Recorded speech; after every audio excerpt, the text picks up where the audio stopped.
According to Russian Deputy Prime Minister Alexander Novak, Russia would continue to limit its oil production by 500,000 barrels per day through the end of June. According to Novak, Russia is close to reaching the desired reduction and will do so in the next days. He claimed that the Western energy embargoes on Russia and the risky attempts to restrict the price of Russian oil are the main reasons behind the extreme pressure the oil market is currently under. The OPEC Plus group, led by Russia, agreed to restrict supply by 2 million barrels per day from November 2020 to the end of 2024. Despite calls from significant customers for an increase in output, this choice was taken. Furthermore, Russia made the decision to reduce its own output without waiting for the other participants to follow suit. The organization has scheduled a high-level ministerial panel meeting for February 2 to talk about market conditions. On April 3, there will also be a full ministerial meeting. Due to worries that the banking crisis may negatively impact economies and energy consumption, oil prices have recently fallen to 15-month lows. But since then, oil prices have increased again. Furthermore, in the third week of March, U.S. crude was trading at nearly $69 per barrel, while Brent crude was at roughly $74. According to a U.S. official, Russia's move to lower its crude oil output may indicate that there is too much unsold oil.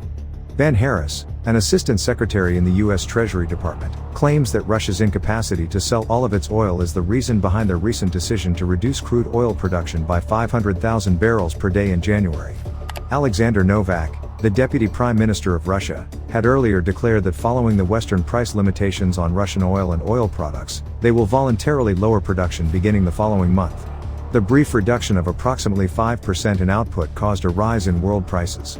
Russia lowered production, Harris said at the Argus Americas Crude Summit, not so much to weaponize oil and refined goods as because they were unable to sell them. After Russia invaded Ukraine, the West imposed sanctions and embargoes on the country. Limiting the price of Russian crude oil at $60 per barrel is one of these measures. Poland, Latvia, Lithuania, and Estonia, however, are in favor of lowering this ceiling. Russia's oil and gas revenue in January declined by 46% over December's earnings. The restrictions imposed by the West on Russia's most lucrative export were the primary cause of this fall.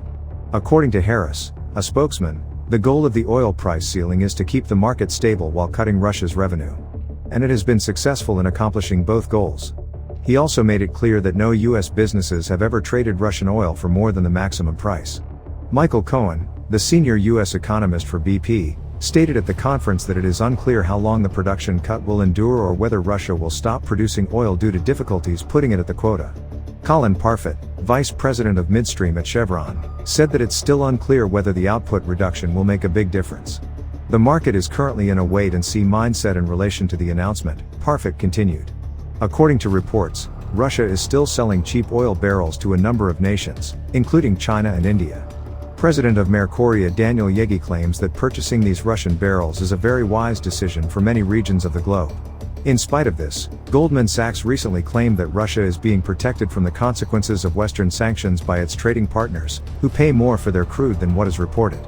Mark Lashier, the CEO of Phillips 66, thinks it's very likely that Russian oil and oil products will find their way onto the market. Moreover, after its botched attempt to use natural gas as a weapon, it appears that Russia is now turning to oil. The problem is that although Russia claims to have reduced oil output voluntarily, experts believe this was prompted by sanctions. Although many believe they could have to make the cuts anyhow, Russia has been stalling. As tankers spend more time sailing to remote locations in Asia in search of new consumers, Russian oil businesses are facing a storage issue. Tatiana Arlova, a lead economist at Oxford Economics, speculates that Russia may have lowered oil production to make sure that its exports only reach nations who have disregarded the price cap, such as Turkey, China, and India. Due to a shortage of storage facilities at home, Russia has started storing oil abroad locations like Fujairah, United Arab Emirates. But keeping oil overseas is a costly choice. Russia has therefore determined to lower production in accordance with its assessment of the amount of crude and oil products it could sell to the nations that have joined the price restriction.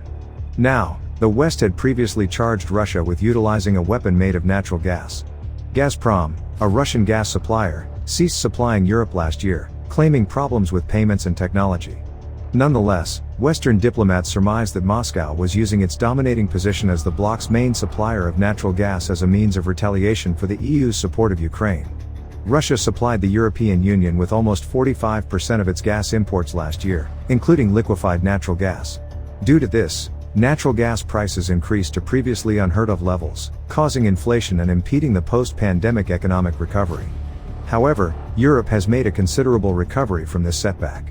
A large portion of the lost Russian gas supply has been replaced by gas from other suppliers, such as Qatar, Norway, and the United States. Consequently, concerns over blackouts and energy rationing have subsided. Gas prices have significantly decreased, although still being much higher than they were in early 2021 because to the warm weather and lower consumption. Shieldrop claimed that the natural gas incident demonstrated that employing natural gas as a weapon was only momentarily successful. The use of energy sources as weapons has not proven fruitful in the past. Furthermore, because the effects of using oil as a weapon are typically transient and fleeting, Russia is reluctant to do so.